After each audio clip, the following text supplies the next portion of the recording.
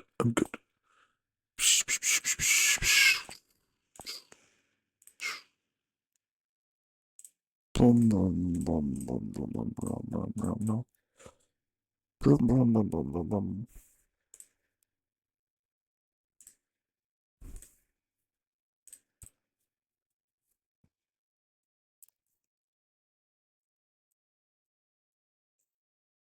That's stuff.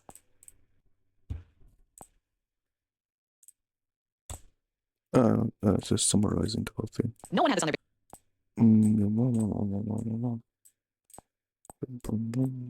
Hey everybody, how's it going? Hope you're having a lovely day. Welcome to today's episode of How You're Not Getting Fucked. I'm your host, Blackberry Cat, and her assistant, Louis Rossman. Today I want to talk about a bill that's going to the New York State Senate that just went to the Assembly that I think is a great law. Yesterday we talked about a New York State law that I didn't like, and this one I think is an exceptional one. Today I'd like to do some positive note, talk about a really good law that went to the New York State Assembly that is now sitting in the New York State Senate that I fully support, and I will ask that if you agree with me, you consider supporting as well. So one of the problems I talk about in this channel a lot is that companies will make products that connect to the manufacturer server, and because of that, the manufacturer can disable them at any time, or stop supporting it, and you're stuck with a break or a product that has a lot of reduced functionality. And you never really know when that is. For instance, with the Nest Learning Thermostat, when they sold this, it didn't come with an expiration date in the box. You bought it, and you never had an idea this was a product that could die at some point in time. Or Belkin, they make these connected light switches. One of the things I found interesting is that this connected light switch that you could use from your phone, they were still selling it after they announced that the product would no longer work. So they announced the product is no longer going to work 6 months from now. You can still buy it on Amazon on the Belkin Wemo store, which is insane. You know, companies have gone too far when they're literally continuing to sell products after they told you this is dead. We're killing. This is not going to work anymore in 6 months. Give me $119.99 for it anyway. And nowhere in the product advertisement did it say that this thing was going to die in 6 months. What this bill does is it requires that if you are selling a product that has an expiration date on it, that you be honest about the fact that it has an expiration date on it. That's it. It's a very simple bill, and it will be very difficult for even the most disingenuous opposition lobbyists to explain why this is bad. Let's read some of the text of the bill. The manufacturer shall clearly and prominently disclose a minimum guaranteed support time frame to prospective buyers in all the following ways: disclosing on the product web page, disclosing at the point of sale in a manner reasonably designed to reach the attention of prospective buyer. Minimum guaranteed support time frame for connected consumer products shall not be reduced after its first disclosed. So for instance, let's say that Belkin sells this connected light switch and they say that it will be supported for 3 years. They can't 6 months later say it will be supported for 6 months. You can't do that. Whatever time frame that you put on the package, you have to connect it, they tell you how to continue using it. The notification about the connected consumer products end of life shall include clear information about actions consumers take if they want to continue using the connected consumer product in a secure and effective manner, disconnecting the product from the internet, and shall provide a list of features lost in and vulnerabilities and security risks that are likely to result from such products end of life. So if you produce a product that is going to become a brick once you stop supporting it in your advertising materials, you need to tell the customer, by the way, this product will become a useless brick 3 years from now, just so you know. This is also an opportunity for the better companies to have different messaging in their advertising. If you're a good company, you can say, by the way, once we no longer support it, you can use our product with Home Assistant. Here's a guide on how to make that happen. So this not only forces bad companies to be honest about their practices, but it also gives good companies an opportunity to get a leg up on their competition by selling in an honest way based on the fact that their product will actually last. There was a great documentary I was watching on tomatoes a while ago, and it was talking about this person who was making tomatoes that essentially have no taste and no flavor whatsoever. And not only do they have no taste and no flavor, but they also have no nutritional value. And the people were doing these scientific experiments on normally grown tomatoes and these weird ass fucking modified freaky 3D printed tomatoes that were getting made. And they asked the CEO of the company making it, be honest, if a consumer had the ability to see when they were in the supermarket that this tomato had 4% the nutrients of a proper tomato, if they didn't both look the same, and he was able to see that, do you think that they would buy your tomato, or do you think they say fuck that? And the owner of the company just kept giving a bullshit answer. In our current fucked up market, where I have no way to tell walking into a store, these two tomatoes look the same to me. This tomato has 94% less nutrients than this one. I may just buy the really shitty tomato if it's a few cents less. But when you force the advertising to be honest, consumers may actually start making different decisions. Yes, this thermostat costs $8 more, but it does not have a notification on it that says in 6 months the fucking brick. And it gives the opportunity for good companies to put on their product, we support this product for 10 years, and after 10 years is done, you can still use the Home System for free. That makes a marketing distinction that allows the free market to operate better, because now consumers are actually informed. When you're walking up and down the halls of a Best Buy or Digitech and Zurich and you're looking at different connected products, you don't really have a way to tell from looking at the front of the box. One of the most important things to know about. Will this thing actually work in 6 months? And if not, what can I do about it? The next is that you can't sell something that you're about to kill. So it stops what I was talking about in that Belkin Wiki article and the video I did on it last year. Manufacturers shall not sell, lease, or otherwise distribute the connected consumer product after the date that is 1 year before the minimum guaranteed support time frame and date for such product, which I think is fair. Belkin was selling a light switch over here that on their website support page they're saying is not going to fucking work anymore. And for some reason you can sell something that has a 1 year warranty, even though your support page says it's going to stop working in 6 months. It doesn't make any fucking sense. Above all, this has real attorney general enforcement. Any violation under the provisions of this section shall constitute an unlawful practice under section 349 of this chapter. All remedies, penalties, and authority granted to the attorney general therein shall be available for the enforcement of this section. The reason I support this above all is that it's a really small and simple ask. And I think that we have to start making small wins before we can get the big wins. The big win is when a company disables support for products, I'm able to just make the product work again. I can post a code. I can show other people how to make the product work again without going through federal prison. This is what I talked about, whether it's with the Nest thermostat bounty we did, where somebody made the Nest thermostats work, or the Echelon exercise bike bounty we did, where somebody made the exercise bikes work with the apps that they used to work with before Echelon sent out a firmware update. He's afraid to release firmware because he doesn't want to go to federal prison for 3 to 5 years. I think that it should be okay for you to make these products work again after the sale. I don't think there's anything wrong with that. But unfortunately, in the world that we live in right now, sadly, that's considered a big ask. A small ask is, hey, if you're going to make the product stop working again in the future, can you just be honest about it? Can you tell me that in your marketing materials so that I can make an informed decision as a consumer? That's a small ask. I would like to see us at the very least make some progress on a small ask, because this is not something that a manufacturer can argue against. They can't say, well, this is going to add all this burden. It's going to cost us more money to make the product. It's going to make things insecure,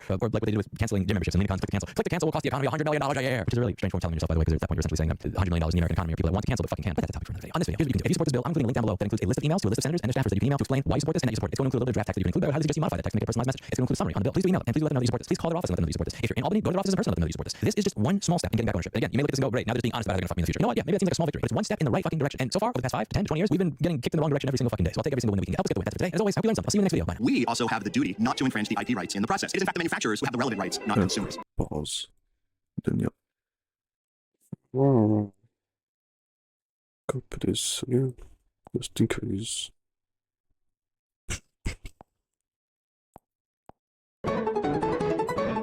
What?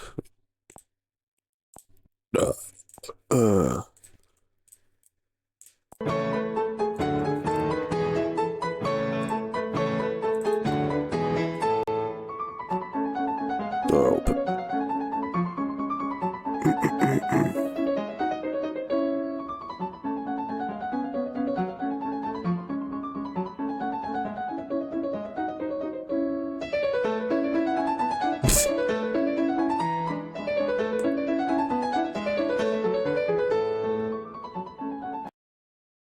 Yep.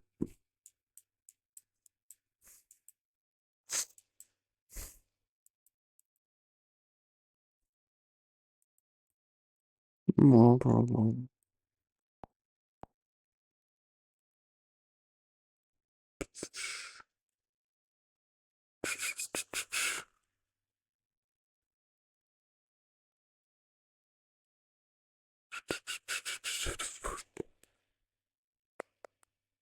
What the hell is this? Youtube's just fucking with me at this point. Short videos out of nowhere. All fucking trash.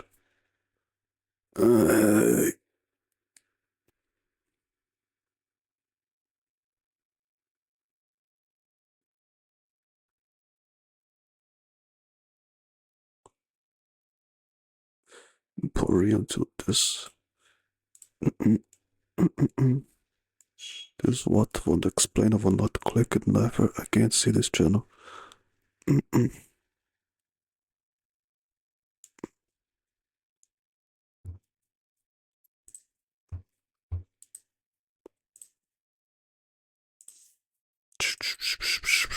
would use the AI to summarize it, but yep, they have a quota for that. I'm not putting clickbaity crap in here anymore. There's nope. It's just nope.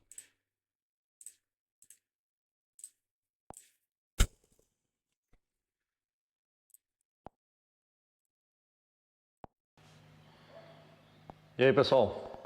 Como que um cogumelo acabou com minha vida por um ano inteiro. Esse vídeo vai ser sobre esse tema, porque foi um tempo que eu falei muito do que aconteceu, eu nem sabia como falar, tava entendendo o que tava acontecendo na minha vida na época também, e é uma parada que é interessante, né? Eu tô aqui na casa, isso fazendo a eletricidade da casa, tem uns cabos de conduítes e tal, passando na parede, vamos falar, vamos dar um pouquinho também e vamos falar. Bom, o que é o cogumelo? Eu tô falando do cogumelo mágico. Eu comecei a... Meu primeiro contato com o cogumelo foi quando eu morava em Bali, em 2022, sei lá, e uns amigos no Airbnb, a gente alugou um Airbnb lá em Ubud, que é um lugarzinho lá em Bali que é mais bonitinho e tal, e a gente foi pro lugar no meio da natureza pra comer cogumelo. Deixa eu abrir aqui por causa do eco, pode estar um pouco o áudio na câmera. E a gente foi incrível, cara, se juntou, sei lá, uns grupos de 6 amigos no meio da natureza, eu tava totalmente despretensioso, não sabia o que ia dar pra mim, eu tava com uma fase boa da minha vida, tranquilo, tudo bonitinho, tudo legal, e pra falar a verdade, foi assim que eu tomei o cogumelo aquele dia, ele demora assim 40 minutos, uma hora pra bater, e quando bateu, cara, é uma viagem, é realmente uma viagem. Você sai, não é que você sai de você, você tá ainda consciente, mas você começa a ver as coisas de jeito diferente. É uma parada muito introspectiva, cada um ficou jogado no chão no lugar da casa, lá que a gente tinha da casa, todo mundo ficou jogado no chão, viajando com você mesmo, às vezes você voltava da viagem, começava a rir, separar, aí viajava de novo. Foi uma viagem tão grande, ela durou só umas 8 horas, cara. Ela durou tanto tempo que em uma hora eu nem sabia se eu ia voltar. E pra mim tava de boa se eu voltasse pra vida real, eu já até esqueci que era vida real. Foi uma parada muito boa. Enfim, aí depois disso aí eu falei, caraca, primeiramente pra essa parada, todo mundo julguei que eu sempre usei drogas aí nas minhas viagens, nas minhas aventuras aí, porque eu tinha pelo menos, né, uma cara de drogadão, mas eu não usei nada, cara. Eu odiava maconha, por exemplo, porque me dava ansiedade, e eu não gostava muito, nem álcool também, de beber até cabelo, nunca fui muito fã também de beber muito, mas o cogumelo foi uma parada que eu gostei, porque você tá em si, e não é uma droga igual essas outras aí, é uma parada mais espiritual, uma parada mais, enfim, mas eu gostei. Aí depois dessa experiência, em 2022, eu fiquei sabendo desse cogumelo, cara, o cogumelo é legal pra caramba, um negócio que atualmente, quando você viaja, depois você volta, parece que você realmente viajou pra um lugar, depois você voltou, você volta até cansado da cabeça, porque você usa muito a cabeça, você ouve voz dentro de você, você se conecta com você mesmo, é uma parada muito boa, é uma parada melhor, e não acaba com o teu corpo e tal, com suas paradas. Enfim, depois disso aí eu fiquei, cara, eu tenho que mostrar essas paradas das pessoas. Beleza, volta de 2022 pra 2024, acho que foi nesse período, eu fui pro Brasil. No Brasil é legal, você pode pedir cogumelo, encomendar cogumelo no correio, você tem sites que você compra cogumelo, você tem até os nomes e tal, e você pede correio pra casa. Aí eu falei, cara, tô no Brasil, tá fazendo lançamento lá no Brasil, em vários lugares, passei em Jericoacoara, Brasília, depois São Paulo, aí eu encomendei cogumelo pra cada um desses lugares. Jericoacoara, que é onde eu tava fazendo lançamento, Brasília, que eu ia pra família, e São Paulo, que eu ia ver amigos. Tomei cogumelo de Jericoacoara, foi legalzinho, em Brasília, acabou que não chegou a encomenda, ou então chegou e eu queria tomar com meu pai, só que acho que meu pai escondeu, ele falou que não chegou, mas eu acho que ele escondeu. Aí depois chegou em São Paulo, o cogumelo. E aí que foi o lugar que deu ruim. Esse vídeo é pra falar sobre esse episódio de São Paulo, que o cogumelo pode ser uma parada boa, mas uma parada muito ruim também se você tomar da forma errada. Diferente desse episódio de São Paulo, que eu tomei da forma extremamente errada, e isso acabou com minha vida durante um ano inteiro. Eu vou explicar agora. Em São Paulo, eu fui tomar com meu amigo Rodrigo, que é um grande amigo lá em São Paulo, Guilherme Rodrigo, eles moram lá em São Paulo, e ele tem um apartamento lá no, acho que no andar de um prédio lá em São Paulo. E a gente foi pra casa dele, pra apartamento dele, pra tomar cogumelo, poxa vida. Só que eu falei pra vocês, cogumelo é uma parada introspectiva, se você não tiver num ambiente certo pra isso, tem grande chance de dar ruim. Então, a gente tava chovendo muito em São Paulo esse dia, chovendo mesmo de trovada, a gente não tinha comido nada ainda no dia, e a gente chegou na casa do Rodrigo pra pedir comida. A gente pediu um sushi lá, só que nunca chegava. Enquanto eu chegava, casa da chuva, a gente ia bebendo. Ele estava fazendo muito bem, sal, bebendo whisky sal, começou a ficar bêbado, a comida não chegou, a casa do tempo em São Paulo, e a gente falou, quer saber, vamos tomar esse cogumelo logo.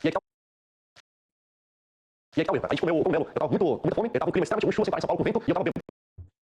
E aí, foi só tomei o cogumelo, eu e o Rodrigo. Todas as outras pessoas que estavam no ambiente nem tomou cogumelo. As pessoas estavam em outra situação, estavam escutando pagode, escutando outras músicas, escutando outras paradas. E aí eu tomei com o Rodrigo, você na mesa, a gente começou a conversar outras coisas. E o cogumelo assim, você toma e depois demora mais ou menos 40 minutos pra bater. Quando bateu, eu tava conversando sobre acidente de avião. Sendo que no dia seguinte eu ia pegar um avião de volta pra Portugal. Então eu tava na pior tipo de cenário possível pra bater o cogumelo. Com fome, bêbado, conversando sobre acidente de avião, numa chuva de trovoada em um apartamento em São Paulo. E aí que eu vou falar pra vocês a experiência, como aconteceu essa experiência, e como que essa experiência, eu acho que ativou alguma coisa no meu cérebro, eu fiquei sofrendo com isso por um ano inteiro. Começou a bater o cogumelo. Aí eu falei, caraca, aí eu entrei em realidade, cara, eu tô num ambiente totalmente errado pra uma viagem de cogumelo agora. E aí eu falei, cara, tem que sair dessa conversa. Eu me levantei da mesa, já meio que já tremendo, porque eu tava com medo, eu sabia que essa viagem ia durar umas 6, 8 horas, que viagem de cogumelo dura tanto tempo assim, e eu já tava começando a, entrar em ansiedade, cara, eu tava batendo cogumelo, mas não queria ter tomado esse cogumelo, eu tinha me arrependido de ter tomado cogumelo, devido às circunstâncias. Na casa do Rodrigo Sinuca, eu falei, cara, o melhor jeito de sair dessa conversa é ir jogar sinuca. Aí eu peguei pra jogar sinuca, só que quando você já tá no cogumelo já bate, você fica hipersensível a tudo, a todos os seus sentidos, só que som, tudo. E a sinuca é isso, né? A sinuca, quando você bate uma bola na outra ali, ela dá um som muito alto, as bolas são coloridas, então as bolas começam a girar, e o seu visual fica todo bagunçado. E aí, quando eu espalhei as bolas da sinuca, pá, aí começou uma viagem, só que pensou uma viagem boa, foi uma viagem muito ruim. Eu comecei a ficar, eu já tive esse período de ansiedade uma vez, foi em 2020, foi a primeira crise de ansiedade que eu tive na minha vida, porque eu tava tomando energético e tal, em muito energético, e também pandemia, todo mundo passa por essa situação da pandemia, né? Começou a dar um sentimento quando eu bati as bolas da sinuca, cara, meu coração começou a disparar, minhas mãos começaram a suar frio, e eu comecei a ficar totalmente com medo de eu dar uma, sabe, aquela hiperventilada, você começa a tentar buscar ar, e parece que você nunca tá com ar, mas na verdade você tá com hiperventilação, você tá na verdade com muito ar no seu sistema, aí você começa a ficar louco, achando que vai morrer, eu tava com muito medo disso acontecer, e já estava começando a acontecer. Então eu saí da sinuca imediatamente, eu saí pra outro lugar, que é tipo outro cômodo, ali na casa do Rodrigo, debaixo do ar-condicionado, e comecei a, eu deitado no chão, comigo mesmo, cara, tentando sair da situação. A minha maior vontade naquele momento era sair do apartamento por completo, mas como era no nono andar, e cara, quem tá na viagem de cogumelo vai entender agora, cara, é impossível você descer escadas, é impossível você pegar um elevador, é uma coisa que tá fora das possibilidades. E aí eu tinha que ficar lá, porque pra mim eu tinha que ficar naquela situação que eu não conseguia sair dali. Então eu fiquei batalhando ali comigo mesmo, eu fechava meus olhos, e eu via tipo uma escuridão total, e eu tava navegando entre planetas. É isso que eu sentia. Eu tava tipo navegando entre planetas, tentando achar uma luz.